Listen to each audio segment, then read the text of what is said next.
በስመ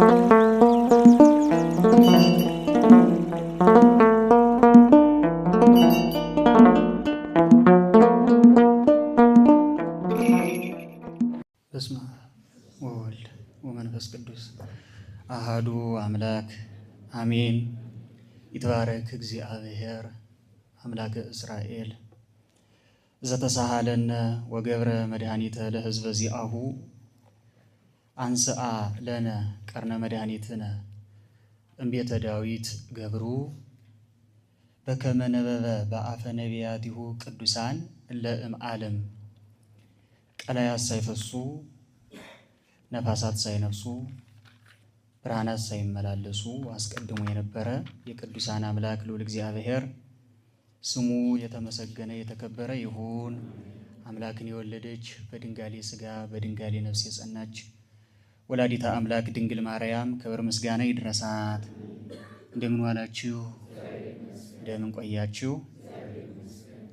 እግዚአብሔር ቢወድና ቢፈቅድ የምንማማርበት የትምህርት ርዕስ ወሃሎ እግዚአብሔር ምስለ ዮሴፍ እግዚአብሔርም ከዮሴፍ ጋር ነበረ በሚል ቃል ለጥቂት ደቂቃ እንነጋገራለን።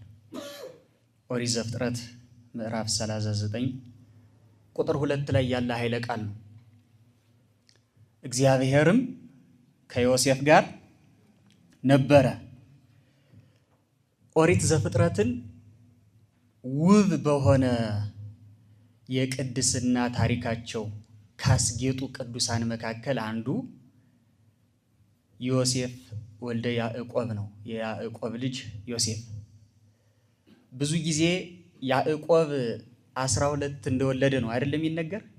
12 ልጆች ወንዶቹ ብቻ ተቆጥረው ማለት ነው እንጂ አሉት። ለምሳሌ ዲና የያዕቆብ ልጅ ናት። ሴት ስለሆነች አይቆጥራትም መጽሐፉ።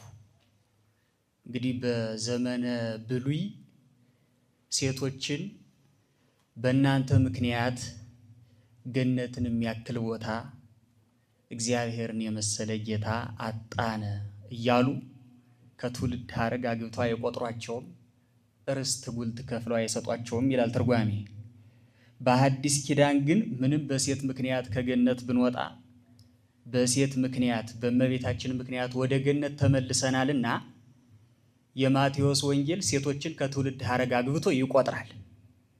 ለዛውም አህዛባዊ ሴቶችን እናገኛለን። መጽሐፈ ልደቱ ለእግዚእነ ኢየሱስ ክርስቶስ ወልደ ዳዊት ወልደ አብርሃም ብሎ ማቴዎስ ወንጌሉን ይጀምርና እነ